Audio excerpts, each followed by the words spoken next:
Here we go. So yeah, Baltimore Free Farm started like 7 years ago, and it started first as a community garden, and then they rented a warehouse space, so we do events, like fundraising events, and we also do a lot of food rescue. Is it in like getting food that's getting thrown away? And Yeah, so we distribute it here once a week and also at another cafe once a week. And then there's 3 days of Food Not Bombs that cook Nice. and serve elsewhere. Okay. So this is the community garden, and we have 13 plots, and then also like a sort of like an arboretum, you might call it. Yeah. Hey, Neil. How you doing? Good. Or really just permaculture, perennials, type Yeah. like that, because it's a steep angle. So we had to put in a switchback because the pathway when they first did it was like straight up the middle, and we were having a lot of erosion. Yeah, that's tricky. So we don't farm like vegetables on it. We just have like berry bushes, Okay. trees, Very and nice. stuff like He that. has screen printing stuff here. Are we interrupting your interview? No worries. I No mean, problem. it's cool. We'll be around talking.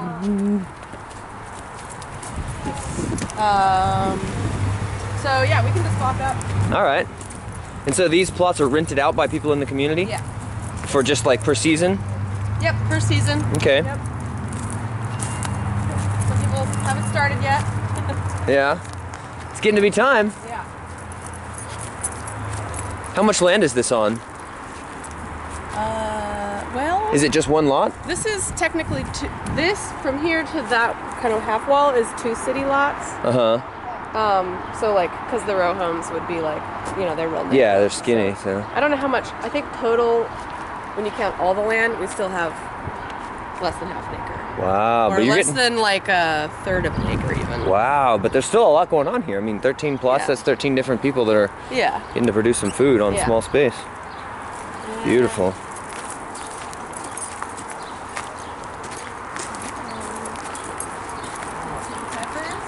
Hi.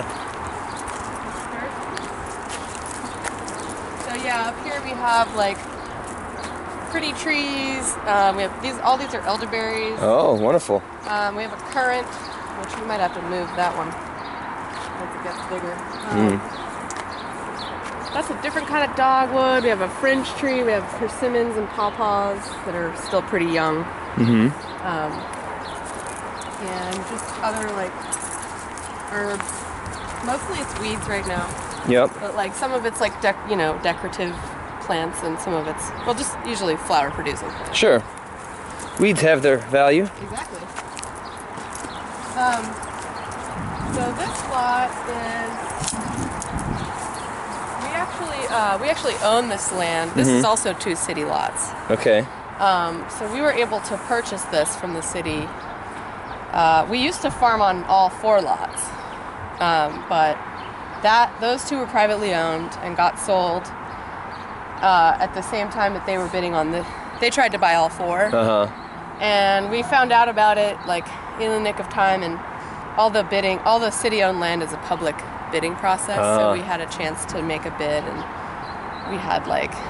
we were prepared for a fight, because at the time, this was in 2013, we were told that the city wouldn't sell to a garden, or if you weren't going to build, they weren't interested. Yeah. So we, had a petition and people calling the mayor's office and all this kind of stuff. Interesting. We got on the news too. We had a friend who had done PR in the past, and she was like, "Oh, I'll help you." And we were able to get donations we did a crowdfunding campaign. Oh, really? I was going to ask how you paid for the lot and stuff, if your organization... I mean, honestly, city-owned land, both lots were only valued at $2,200. Whoa. But we ended up paying $12,000. For both? Yeah. And that was just because that's what we could raise. And Yeah. we were we didn't know how much we needed, to be competitive. And so we had some, private donors that donated, bigger sums, and then we did a crowdfunding, too. Yeah. So this is, our permaculture kind of, natural, farming. Because we can put in fruit trees. You can put in permanent stuff because you're not necessarily going to lose the property.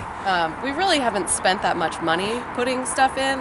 We get a lot of stuff for free, or we start seeds in the greenhouse. Or, dig up plants from elsewhere and everything. It's a good way to do it. But I did a permaculture design course in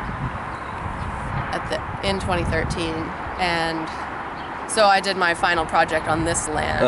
And we did some things like we put you can sort of tell, but there's like mounds, sort of like we put in swales. Yep. And there's like 1, 2, 3, 4, 5, kind of 6 full or half sort of fish scale swales. Okay. And then planted a lot of stuff in the berms.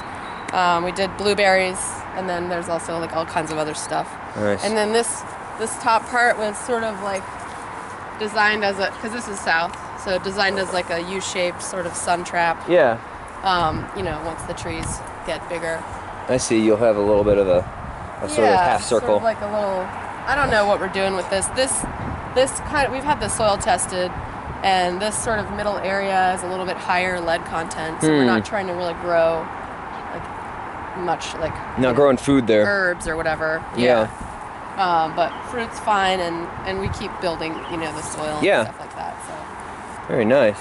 Yeah. Is there sort of a like the purpose of the organization? Like, what's the mission? Is it just to help people learn to grow food, or is it about supplying food for people? It's kind of all over the place. Like right now, it's our mission is to provide a place like where gardeners, activists, people who care about food security in general can either learn or help with food distribution, and we don't really have enough to grow for a lot of people because there's 10 people that live here, and then we also are part of the Farm Alliance, which is a collection of he's filming, is that okay? Yeah. Okay.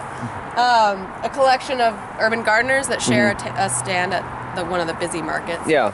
So we sell some stuff there, and so it's sort of like all over the map. Most of your produce is accounted for, though, so you don't have excess that you're... No. Yeah. Okay. I mean, if we do have excess, if we don't use it ourselves or can it or whatever, then we can always put it out with the food rescue stuff. So you say there's people that live here. You're talking about in this place over here? Yeah. Now that's like a affiliated housing situation? Yeah, or?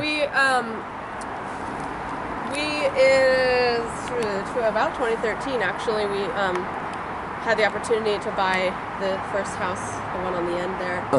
Because the person who lived there passed away. He was a member living here.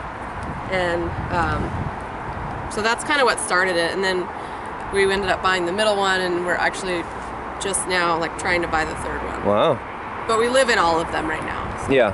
How many people are living here? 10. 10, you said. Oh, Yep. That's right. So yeah, it's like we formed a corporation so we could buy land collectively. So it's like a cooperative housing situation. Got it. Intentional community type thing. Yeah, very neat, very neat. And then the Free Farm also has members and people that are involved that don't live here. Too, so. But the core members, they live on site. It's easy. Really cool. Yeah. Very nice.